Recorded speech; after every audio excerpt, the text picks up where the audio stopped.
Hello, and welcome back to another episode of Straight Up with Steph. Today, we're talking about something that is super common, but I don't think is talked about nearly enough, and that is the prevalence of hearing loss.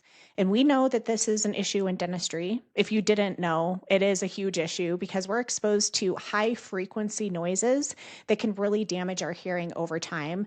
Think of handpieces, our ultrasonics, the suction, our power scalers, all that stuff adds up, and we could get hearing loss like what I have later on if we're exposed to that unprotected. But anyway, even if you're not in dentistry, we're exposed to really loud noises that can damage our hearing. And there's so many connections with not just like the implications of not being able to hear, but dementia and loneliness and social isolation, even fall risk, are all connected to untreated hearing loss, which is crazy, right? The good news is the earlier you catch it, the easier it is to treat. And hearing aids, I learned, are not just for your 80-year-old grandma. And this is something, me personally, because I do have some hearing loss, I'm probably going to start looking into because I'm that person sometimes that is like, what? Huh? When I'm having a conversation with someone, or if I'm out in public and there's a lot of noise, it's really, really hard for me to focus on one conversation. Like I either can't hear them or I'm exhausting myself trying to listen to them with everything else that's going on. I don't know if you can relate to that, but it's stressful and tiring. So today I wanted to bring on an expert in hearing loss. Her name is Madison, and she is a hearing instrument specialist, and she helps people hear better. I found her on social media. I really liked her content, and she agreed to be on the pod. She gave an awesome TED Talk, which I'm going to link down in the show notes. It's only like 7 or 8 minutes long, but oh my gosh, there was so much info in there, and I learned a lot. She talks today about hearing loss. What are the most common causes of it? How can we treat it? How early she recommends someone get tested? And then also the connection to the brain. She explains how this is related to things like loneliness and dementia and fall risk and other health things that we might not think about, and what we can do now, today, to start protecting our hearing. A lot of tips and information in this one. Madison was so easy to talk to. I really liked her, and I hope you love this conversation today with Madison. Hey, it's Steph, and welcome to the Straight Up with Steph podcast, where we have real discussions around health and life and just trying to be better at both. Hello, Madison. I am so excited to meet you and talk with you today. So thank you so much for joining. Thank you for having me. I know a little bit about you, but I'd like to learn more. So I guess we can just start with you telling us what you do and what got you into hearing healthcare specifically. I get to help people hear better. That's what I tell people. That's what my kids know. It's what they tell their friends. And honestly, I was born into it. My mom had a hearing clinic when I was growing up. And so I spent many afternoons in the back of her office doing my homework. I did not know that that was the path I was going to take, though. I went a different journey in undergrad. I studied food science, winemaking, moved to Napa, did that whole thing. And so this was a second career choice for me. I Wow. realized I wanted to help people, and I love science. I love following the research. So I don't think I'm ever going to get bored. Well, and it's such an important area because that's something we take for granted, right? It's like we have it, we got it, like we don't really think about it. But Mhm. once it starts going, it really can affect what I've learned from you, someone's health, their social environment too. So, but you specifically, I listened to your TED Talk, which I'm going to link down in the show notes, which it was only, what, 7 or 8 minutes long. And there Mhm. was just so much information in there. But you have chosen to focus specifically on the ear and the brain. So, what is that connection? How does the ear feed information to the brain? Like you said, it's so taken for granted, but there has to be input for our brain to understand things. We have visual input. And I think that when vision is affected, we immediately feel it and we Hmm. know it. And so we get treated, we get contacts, glasses, whatever, pretty quickly. But with hearing, this word comes to mind. It's kind of insidious. It can start to become a problem and people don't know it. Hmm. So oftentimes what we do when we're having difficulty hearing is we don't assume it's us. We assume it's everyone around us. They're mumbling, they're not looking at me. They really shouldn't try to talk to me from a room away. And it's interesting how that's the natural thing that happens. And so we start to lose input long before we even realize we've been losing it. Hmm. So it starts to create rifts in family relationships. It can start to impact mental health. And then what the research is showing us now is it has an impact on cognition. So when we're not getting input to the brain, it can start to deteriorate parts of our cognition. And I'm so passionate about it. I get to see it in my clinic every day, the impact of people delaying treatment and then the positives when they get treatment and how much more with it they are. So, what are some early you already mentioned a couple as far as like, obviously difficulty hearing, but what are some other things that people might ignore that are like signs that they're developing an issue? Yeah. The triggers to come get tested are often swept under the rug. So, having trouble in background noise in restaurants in particular. You're doing fine one on one, but whenever there's noise, suddenly you can't keep up with the conversation. That's a sign. It is noticing that the television is getting clicked up a step or two. And when someone else comes in the house, it may not be blaring, but it's louder than your kids need it to be. Okay. Even having to use captions when you start depending on them for television shows, not just the British ones, like we know those are hard. Yeah. But when you go, I'm turning it on for other shows, Yeah. probably need to get checked.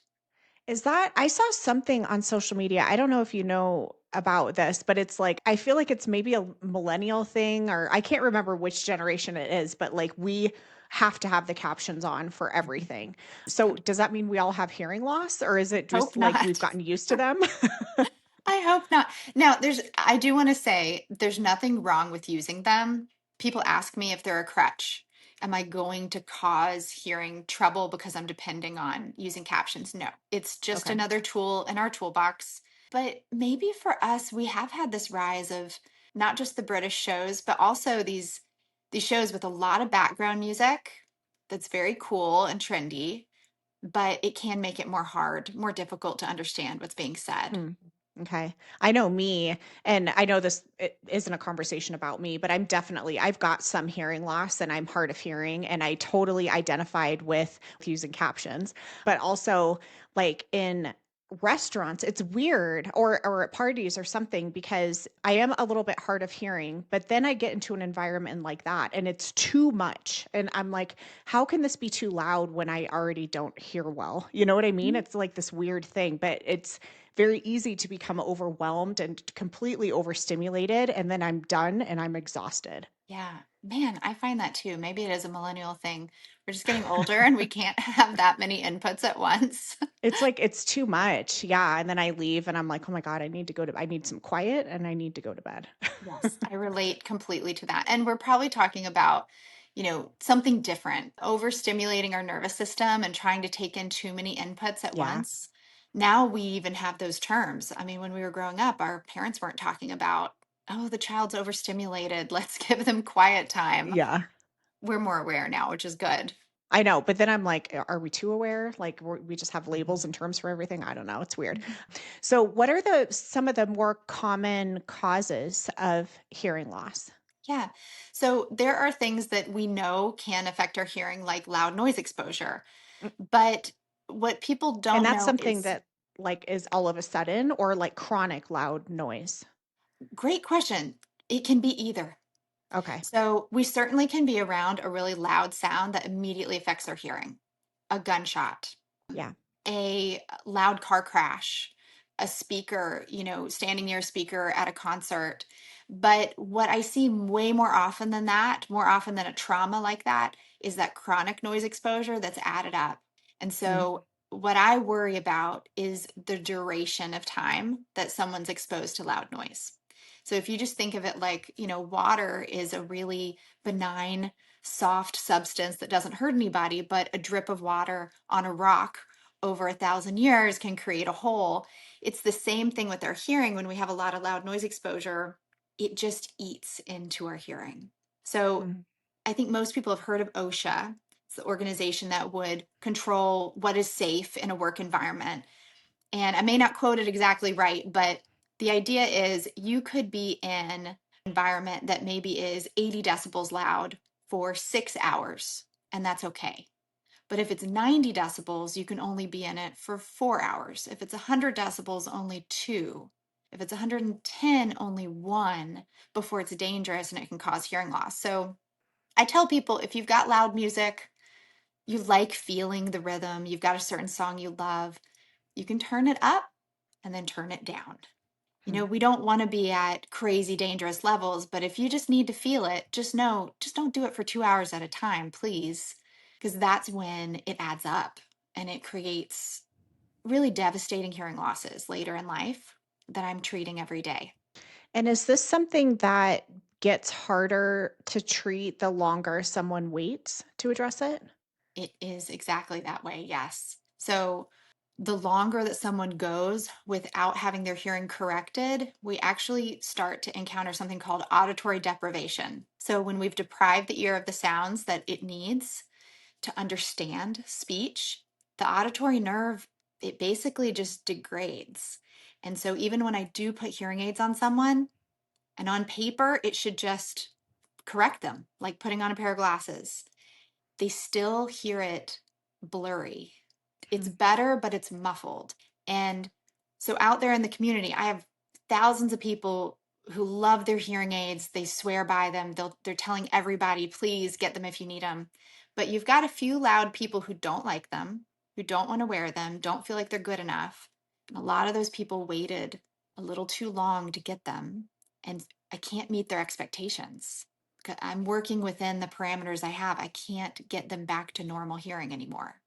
It's almost like when you were describing the auditory nerve, I was just picturing like maybe I like analogies. So maybe the hearing aid is like a car, but if the road is damaged or whatever, it doesn't matter how nice your car is, you're not going to be able to get a smooth ride on the road. Is it kind of, am I on the right track? I'm going to take that example and use it. Okay. Yes, Yeah. that's exactly what it is. Okay. It has to be serviced, it has to be used. And hearing is complex. It's even, I think, more complex than what we imagine with vision. We've got the inputs of sound, but then your brain is it's interpreting it to understand what's being said. And so I can get the sound to the ear all day long, but that signal between the auditory nerve and the brain, it has to stay in use for us to be able to decode the words clearly. So even if the sound is maybe there, the comprehension like isn't going to be what it should be. Yes.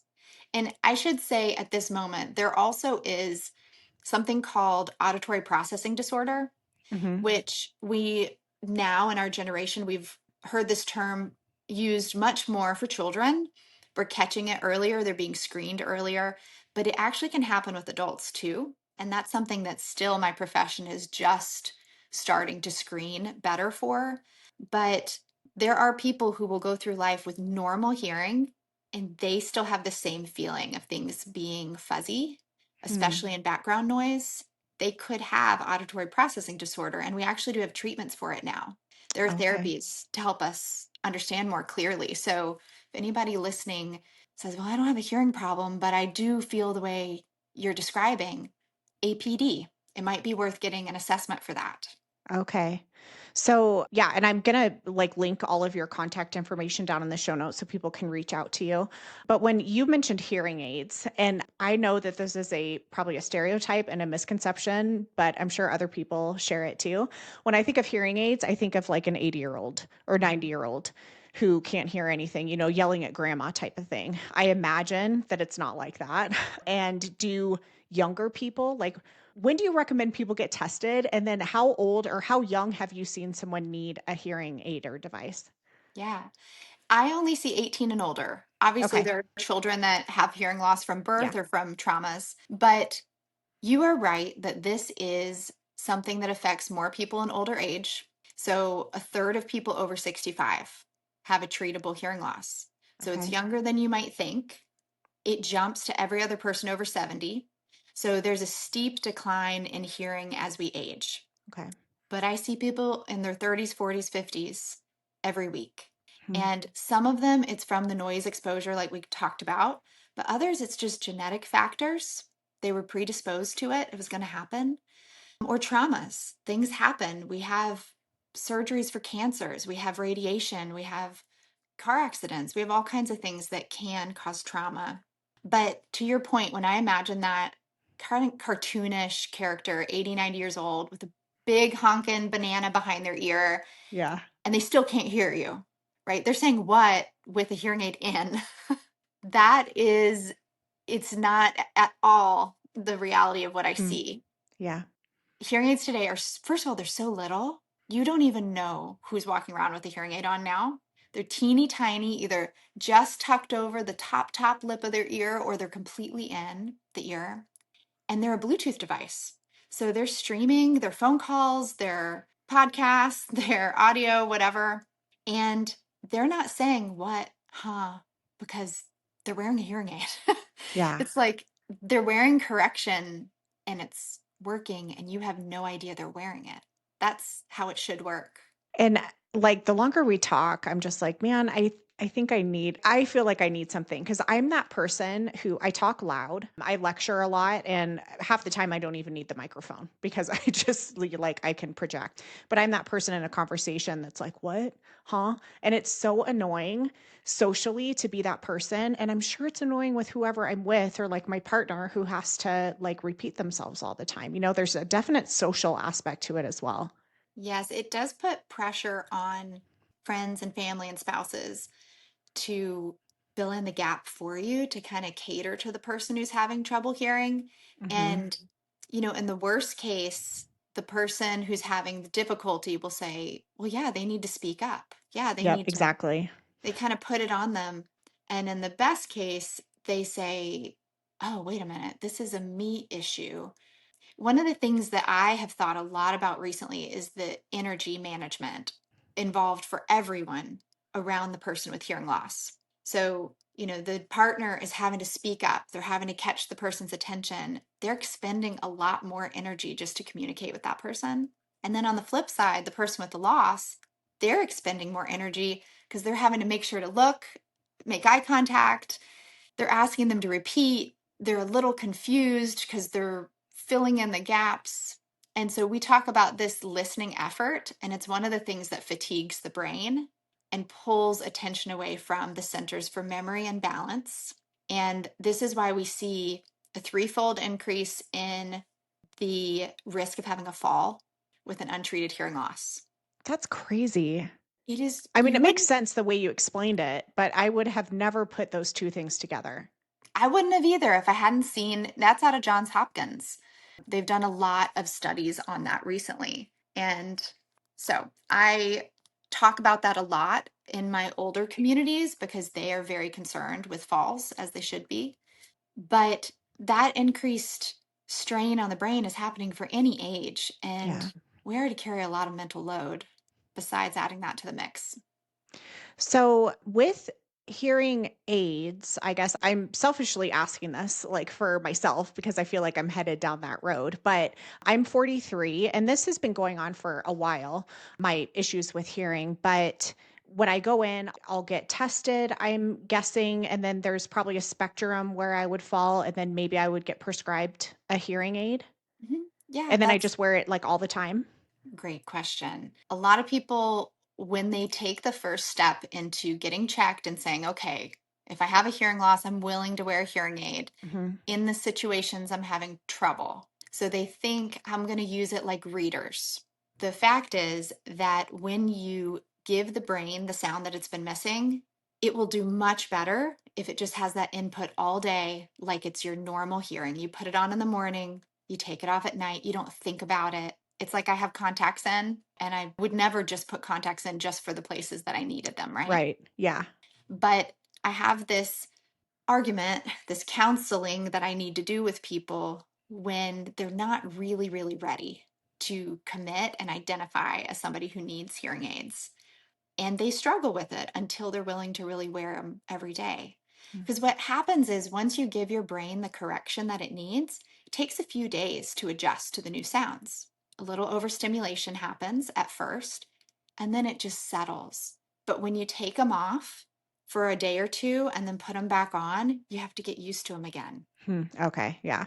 And it just creates this rubber band effect that can be a contributor to the people who say, "Oh, I don't like them, I don't wear them." Well, when did that happen? Did you take a break for a week and then you couldn't get back into it without some coaching?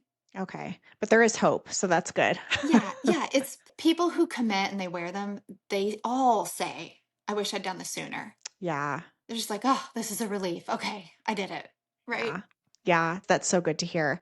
So what are some of your tips for preventing needing that? Like what can we do? What are a few things we can do now to just really protect our hearing? I have a couple that you might not think of. So, Okay. cardiovascular health is actually very important.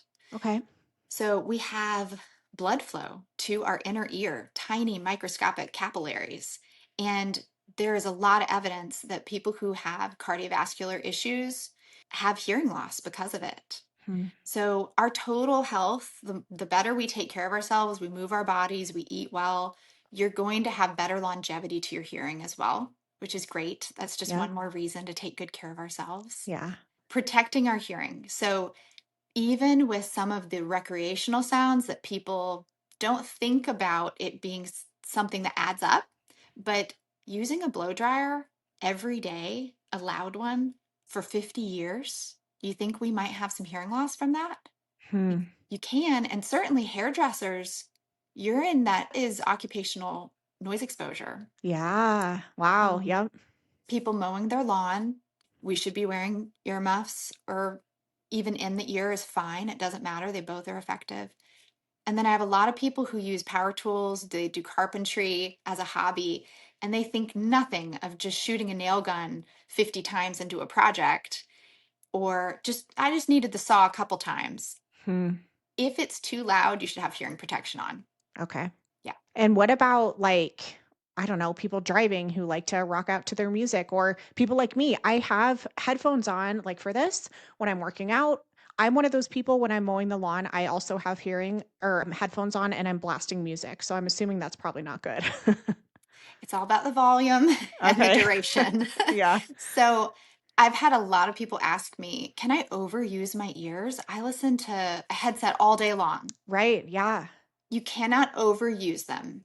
Okay. So there's absolutely nothing wrong with using in the ear or over the ear headsets whatsoever, unless it's too loud. So if you are at a normal, comfortable volume, you're fine. You can't wear your ears out just from use, it's from damaging use. So what are like you mentioned some numbers earlier as far as decibels. Like what's a healthy decibel and when do we get into the danger zone? Yeah. So, us talking right now, we're probably having a conversation around 60 decibels. Okay. And turning your music up to 80 decibels is a really nice, strong volume. Okay. And I could listen to that for a couple hours and probably be a little tired after that. I might Yeah. could turn it down just a little. But when you start getting into 90, 100, you're getting into concert levels. You can be at a concert that is hovering at 110 and it can blast you up to 125 in a really bad, right by the speaker kind of situation. 135 is the threshold of pain. So you're Okay. never going to get up to that level. But there are apps that you can get on your phone. And I think Apple even has in the settings a way that you can set controls so that you never get over that 100 decibel level. There's no reason to have anything above 90 in your car. That's my O feeling. okay. Okay. No, that's good to know, and I do every now and then on my phone, and actually now that I'm thinking about it, it has been when I'm mowing the lawn, but it's, like, given me a little warning, and it won't let me turn up the volume anymore, which is good.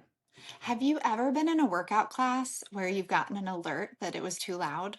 I haven't, but only because well, I don't do, like, group fitness anymore. I used to, but I also never had my phone in there.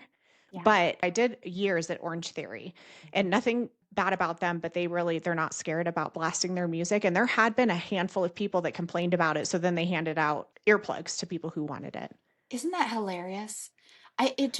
It blows my mind. I've gone to Solid Core a good bit lately and it's like a nightclub of Pilates. It's dark and there's lights and they hand out earplugs before you go in and Yeah. I just laugh inside. I just have an issue with playing something loud enough that some people are getting noise damage and others are wearing earplugs. You're like, "Where am I?" Let's just turn it down a little bit. Yeah. But I will say about those foam earplugs that are disposable. Hmm. There's nothing wrong with using those. They can be very effective. The problem is most people don't put them in correctly and they do not get the level of protection that they should.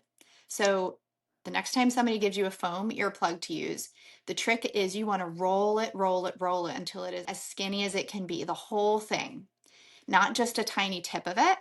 And when Okay. you put it in your ear, you put it in as deep as you can. So you're going to get a good centimeter or more into your ear before it completely expands.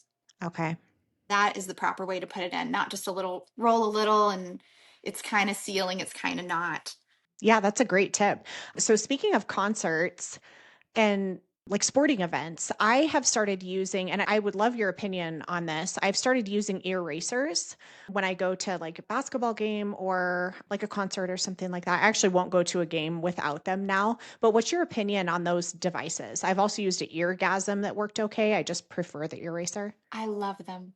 I Okay. have a set called Loops, same Yeah, I've heard of that too. Yeah. concept, same thing. And it's one, it's protecting you a little bit. And two, it's reducing some of that overstimulation. On this note, I will mention there's an intervention that they use with children to, put earmuffs on them during school hours or whatever to help reduce stimulation, especially kids who are having some ADHD Okay. signs, Hmm. hyperactivity. And there's nothing wrong with that. We know that when we reduce the volume, we reduce some of our stress. But if it's used too much, if we're reducing sounds all day, if we get to a point where a child is only functioning, needing their earmuffs on all the time, we create this rebound effect so that when they take them off, they're so overstimulated. And so, anybody who is using that with children, I just want them to be thoughtful about it and talk to not just the therapist, but you can also talk to an audiologist or someone in hearing because I have too often seen that happen. Hmm. And then they're trying to work the child back up to some noise exposure again. So, us using it in a basketball game or swim meet, fantastic. Use it for a Okay. few hours at a time. We just don't want people to become dependent on it. Yeah, that makes sense. I know you know this, but I'm in dentistry. I'm a dental hygienist. I don't do that as much anymore because I have an ergonomic business where I help people with like posture and things. But hearing has been part of the conversation now because in dentistry, we are prone to these really high frequency noises like ultrasonics and things like that are going all the time. So I've started recommending ear racers and things like that for people. But is it the like that high frequency type of noise, is that especially damaging to our hearing? Yes, it Okay. is. I will admit, I've seen a lot of dentists for Okay. I'm hearing not aids. surprised. Yeah. Yeah. And my husband and I are in the dental industry as well. And I have gotten to make custom earplugs for a lot of our dentists. And it's the same concept. So I love these little plug and play devices like the erasers, like you're saying. Yeah. There's nothing wrong with that. If they're comfortable, fantastic. If somebody wants something a little bit more long term comfort, you can have it made. And so it's like taking a dental impression. We Mhm. take an ear impression and I make a mold that has a filter running through it so that it only cuts the high frequency sounds. You can still hear a patient. And that's really nice because you have to be able to have a conversation chair side, Yeah. but you also do not want long term hearing damage. Yeah, which is super common in dentistry. I didn't realize until a couple years ago how big of an issue it was. But I try to tell people too, like in my lectures, I'm talking about hearing protection. They think it's a foam, one of those foam plugs that you put in. And I'm like, no, it just like turns down the volume of those like more damaging things. And you can, even me, as someone who's relatively hard of hearing, I can still hear my patient. I'm not shouting at them. Mhm. But a side benefit has been lowering anxiety because I am very prone to just I get overstimulated like that. And having those in, I'm just like, oh, it's just I don't know. It's nice. I don't even take them out at lunch. I'm like, nope, I'm not taking these out until I get in my car. That's great. I love that. Yeah. But I do, even though I use the ear erasers, I recognize that it's probably best to get something custom made. It's something that lasts forever. They don't go bad or Yeah. anything. My dad has a set of custom plugs that my mom made him 30 years ago. He still uses regularly. They look perfect. So it's a small investment. To get a set of nice custom plugs is 150 to 200. That is way cheaper than I thought. So it's not bad and it And you can make it fun. You can put swirled colors, you can put glitter, you can, whatever you want to do. So I make a Yeah, lot of oh, those. that's cool. And I mean, like I wouldn't be able to get one from you, right? I mean, you can't do this I have to, virtually. no, Yeah. I don't have a Okay. virtual way to take an ear impression yet, but I'm sure with robots that may happen in the future. True. Yeah, but that is way lower cost. And honestly, in my head, I've been like, well, the erasers are fine, and I don't Mhm. want to pay like $1,000 for Mhm. something, but clearly it's not like that. So, Mhm. okay, awesome. So, something else I wanted to talk about, which I got from your TED talk, was the connection between hearing damage or hearing loss and dementia. And if Mhm. anything scares me the most about getting older, it's losing my brain. Mhm. So, how does that connection exist? Yeah. So there have been many studies, but I'll tell you one of the most recent ones this summer was published in the Journal of the American Medical Association. And it found that 30% of dementia cases could be attributed to untreated hearing loss. Now, that's huge. I Mhm. do the Alzheimer's walk every year in Charlotte. We raise money for ALZ every year. And there have been a lot of studies that have said it can contribute, but to actually take 30% of cases and to connect it to untreated hearing loss was crazy. On the flip side, we have studies that show that when people use hearing aids, I have a 3-year, multi thousand person study that showed a 48% decrease in cognitive decline over those 3 years, which is also amazing. If that was a Yeah, pill, people would actually take it. right. Yeah. So, why is there this connection? So, we know that we're getting input to the brain from our senses, our sight, our hearing, our touch, our smell, our taste, all those things. But, like I mentioned earlier, there's a strain on the brain when we're not hearing well. So, let me give you an example. The most common type of hearing loss that I see is high frequency hearing loss. Okay. It's what usually happens from aging or noise exposure, not so much genetics. High frequency sounds are mostly soft consonants. So you've got deep vowels like A, I, O. You've got soft consonants like th, s, th, ch. Okay. So let's just take soft consonants that these people are having trouble with. Let's take a whole sentence, just white out half of the soft consonants. Now try to read the sentence. You're probably going to guess correctly. You're going to get some context. You're going to get to the end, take a beat, and then you're going to guess what was said. And this is what people are doing every day. Hmm. And they don't even know they're guessing, but their brain is doing this really fast game of filling in the letters that it could be before hoping that they're right. Hmm. So this strain is pulling away from memory, from balance, from all areas of the brain because you're having to put more attention and you don't even know you're doing it. Wow. That's what's really crazy. It sounds So tiring too, like fatiguing. it is fatiguing. It really is. And that's one of the things I hear from people. They've worn hearing aids for about a week and they'll say, "Gosh, I just feel more sharp. I feel Yeah. like I'm quicker." And they honestly, they get a little more sprightly, Hmm. because they're not having to put in that extra effort and they have a confidence about them. They're not guessing so much. So I'm with you. Protecting my brain is absolutely one of the, I don't just want to age, I want to age well. Right. Yeah, you wanna, like, have a quality life. Yeah. Absolutely. And we don't want to lose our mind. One of the things I learned from the Alzheimer's Association is how environmental factors are the main cause of dementias. So the amount that are hereditary are like 10%, like Hmm. 90% of the dementias that happen, there's many different types, are from environmental factors. It's from the way we take care of our bodies, it's from toxins, and it's from things like keeping our senses about us.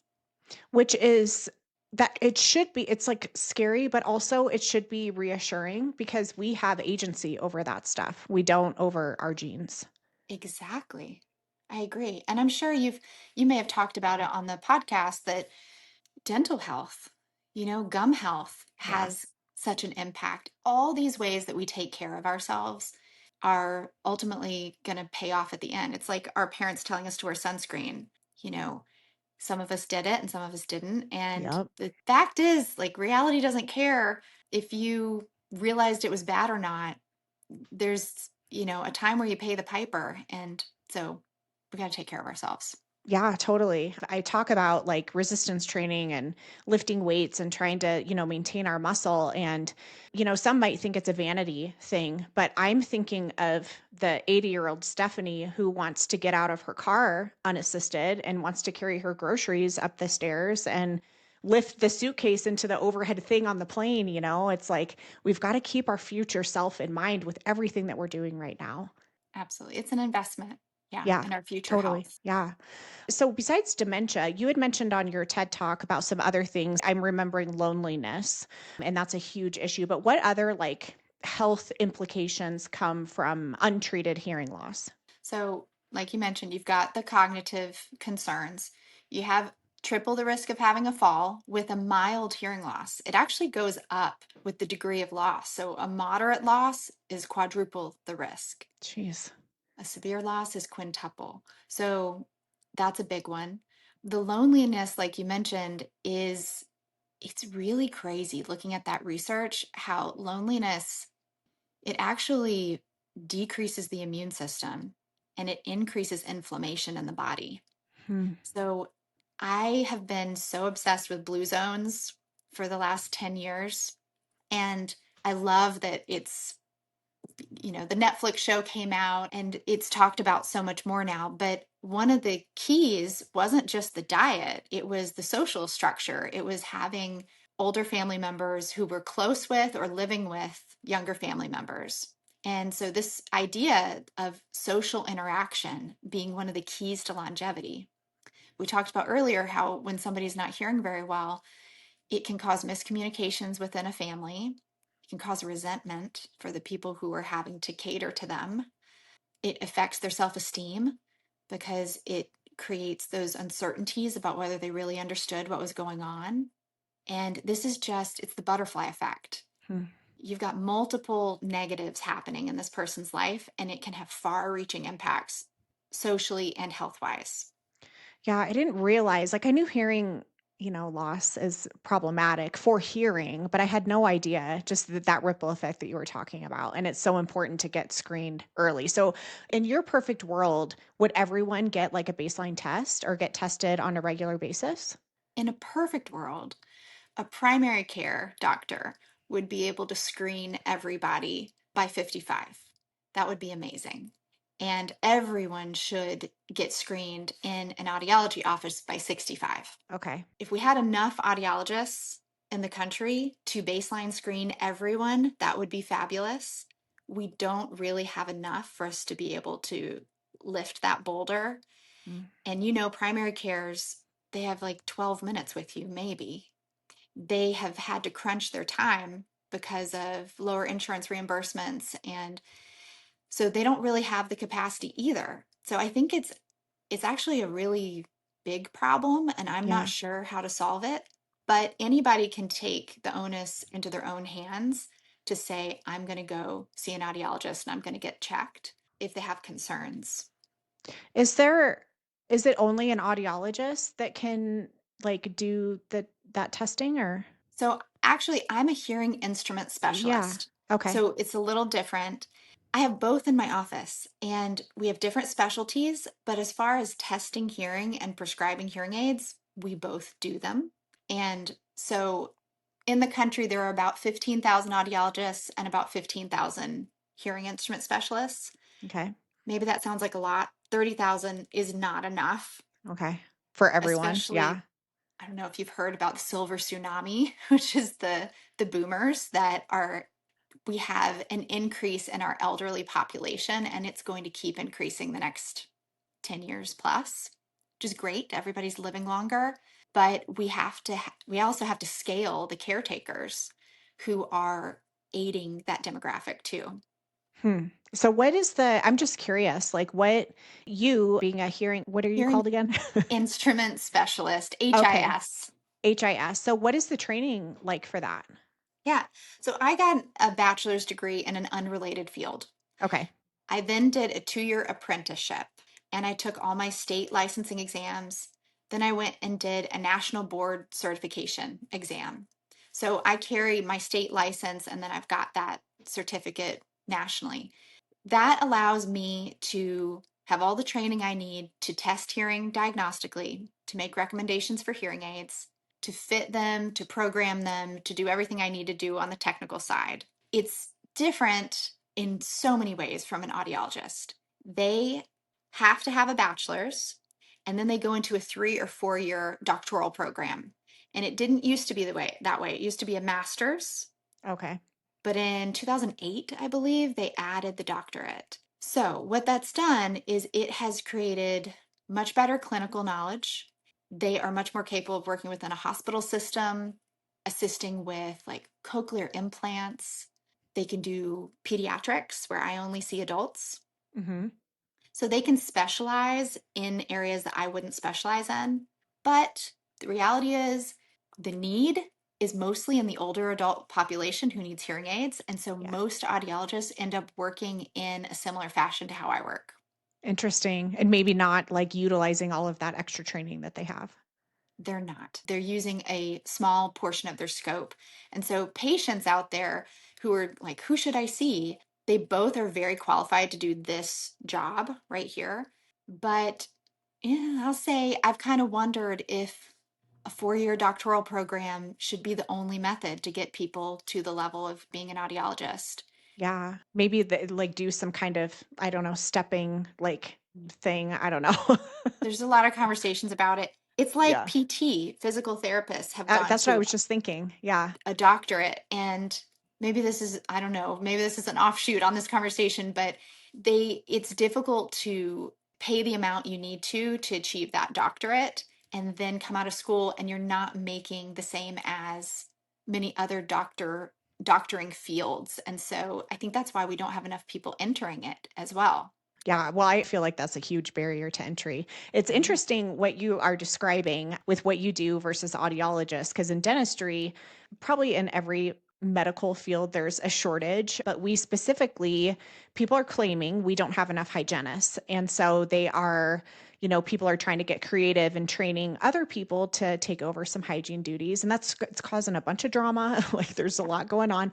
So, with the relationship between you and audiologists, I'm just curious, like, is it a healthy relationship? Do the audiologists see you as stepping on toes? It's not the healthiest. Okay, I'm just curious. Yeah. It Well, and it's tricky because there's so much history there. Way before our time, there were audiologists and hearing instrument specialists, and audiologists did all the diagnostics, but they were Hmm. not allowed to sell or fit hearing aids. That Interesting. was that's just what it was. And so they Hmm. had to refer them to an HIS. And it was that in that medical community, they didn't think that it was appropriate to sell a product after doing diagnostics. Okay. But they couldn't make enough money at the diagnostics, honestly. And I think that's the case in a lot of medical areas. Some people think that medicine's making so much money. Some people are, It's crazy, right? but They're there's a lot not. of areas Yeah. where it's not. And it's Yeah. not enough for the amount of time and the training that the person has gotten. They need to make a certain hourly wage and they have to produce a certain amount hourly for the business to make it. So I run a business, so this is what I think about. Hmm. But we too, in our industry, have extenders that are being utilized. Some audiologists have a business where they're using an HIS as an extender, but more commonly, we have audiology assistants, even a step below that. Like you guys have DA1s and DA2s. We're Hmm. training people in the same fashion to do the things that don't require licensing to extend the time of the professional. Interesting. Yeah. It'll be really interesting just to see how things shake out in the next 10, 15, 20 years. It will. And Yeah. hopefully, robots aren't cleaning teeth and making ear impressions for us. Yeah, I don't know. Like, I don't know how that would work. I feel like AI and stuff can take over a lot of the, I don't know, admin type things, but I don't know about because the things we do, and I'm sure with you too, it's so fine. And like, we have to rely on the feedback from our fingers to our brain and like feeling things that we can't see. So I don't know. Who knows? And the soft skills with the people. I mean, True. the way Yes. you're counseling them through a procedure can Yeah. be the difference between success or failure, is, how comforted they are while they're going through it. Yeah. No, that's a great point. Well, thank you so much for your time today. Like, I know my listeners are going to learn a lot. I learned a lot, and I'm going to link your contact information down in the show notes. But if people want to connect with you or learn from you, where's the best place for that? So, Madison Listens is my Instagram, and that's where I spend most of my time and put most of my content. And then the practice is Levine Hearing, and there's lots of content on the blog about more deep dives on these subjects. Okay, awesome. Well, thank you so much, Madison. Anything else that we didn't like touch on that you want to make sure we get in? This was wonderful. Thank you so much. Okay, you're welcome. Thank you. And thank you, everyone, for listening. We will see you next time. Thank you for tuning into this episode of Straight Up with Steph and being interested in living better. What many listeners do is subscribe to the podcast because that allows them to automatically get the latest episodes of the show. Remember, you are the best person to take care of you, and by learning what we talk about on this show, you're taking one more step to being a healthier and happier you. I'll talk to you soon.